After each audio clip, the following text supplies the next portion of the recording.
As most of you are aware, India has experienced crazy levels of infections due to the coronavirus in the last 2 to 3 months. It's affected a lot of people all over the country. It has put a great strain on the health infrastructure of this country.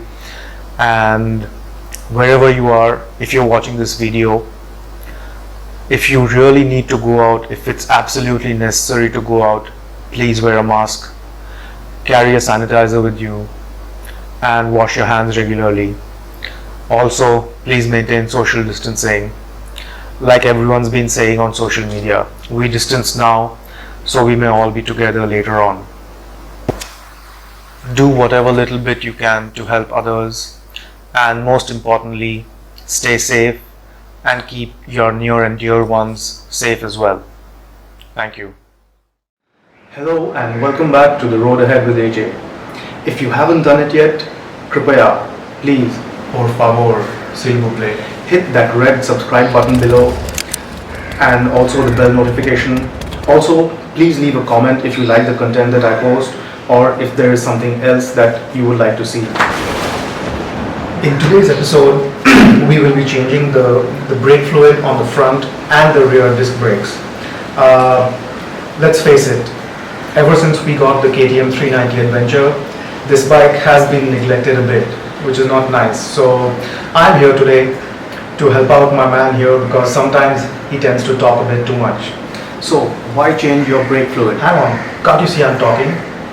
So why change the brake fluid? First, the composition of brake fluid is such that it absorbs moisture. It's hygroscopic. Second, this will result in your brakes feeling soft, kind of like the way drum brakes used to feel on a bullet. Third, this will reduce the efficiency of your braking and therefore make you more prone to accidents, which is definitely no bueno. And last, brake fluid should anyway be changed every 2 years or depending on a case-to-case basis, maybe sometimes even earlier. Okay, your work here is done, right? So to make your bleeder, you need 3 things. 1, a small plastic bottle. 2, some pipe. This is about maybe a little more than a foot. And a small knife. Now all you have to do is make a small hole in the bottle so that the pipe can go through.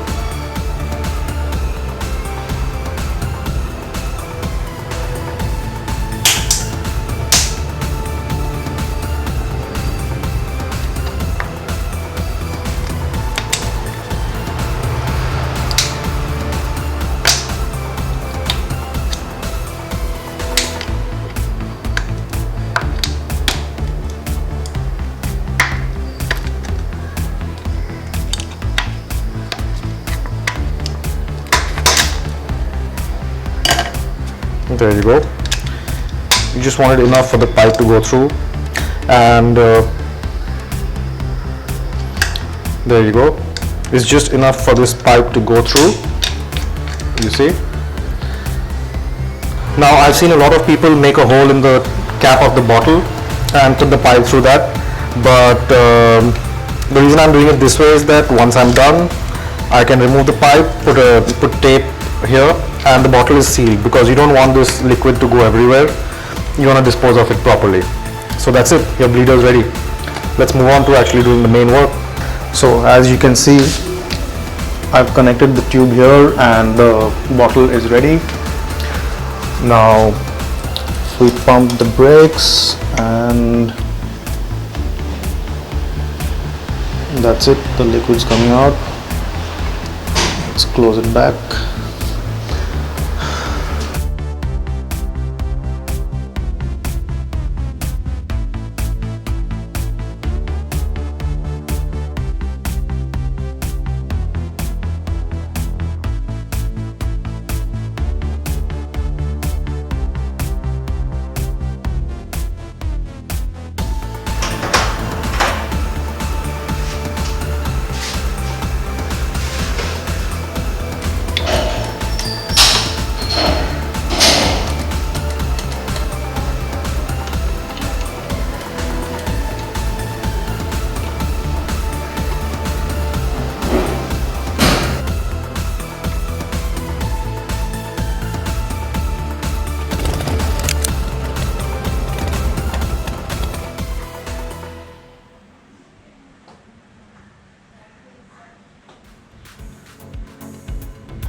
Hero, is the fluid coming out of the caliper or not?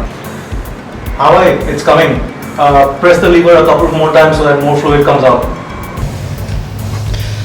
So as you can see, the new brake fluid's starting to come through, the red color, which means the entire system's been flushed. That's it. We've got fresh fluid inside. We're going to close this back, close back the nozzle at the caliper, and we're done.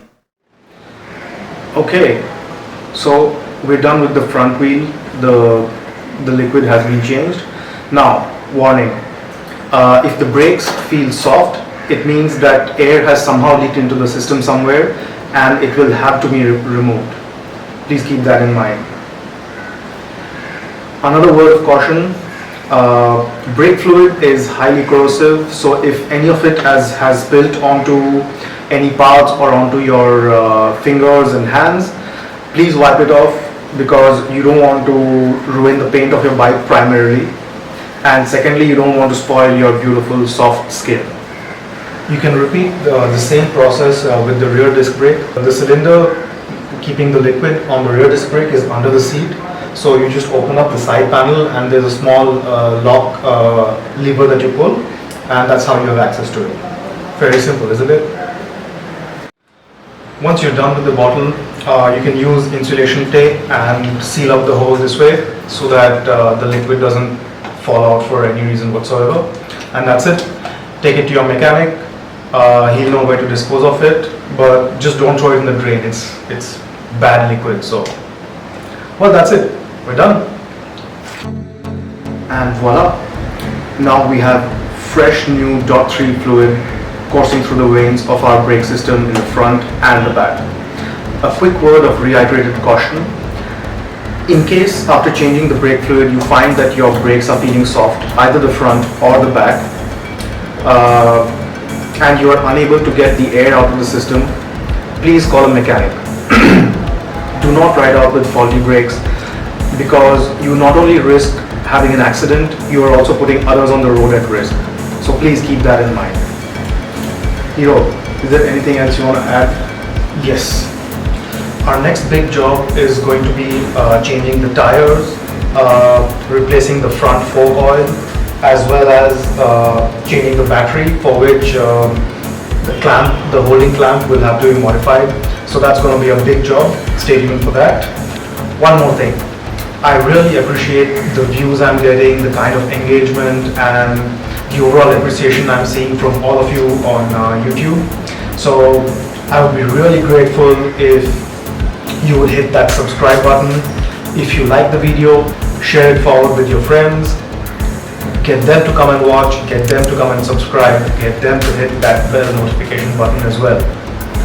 आज के लिए बस इतना ही. Stay tuned for more new, fresh and engaging content on the road ahead with AJ, and I or we will see you in the next episode. Until then, Dream on, ride on, and helmet always on.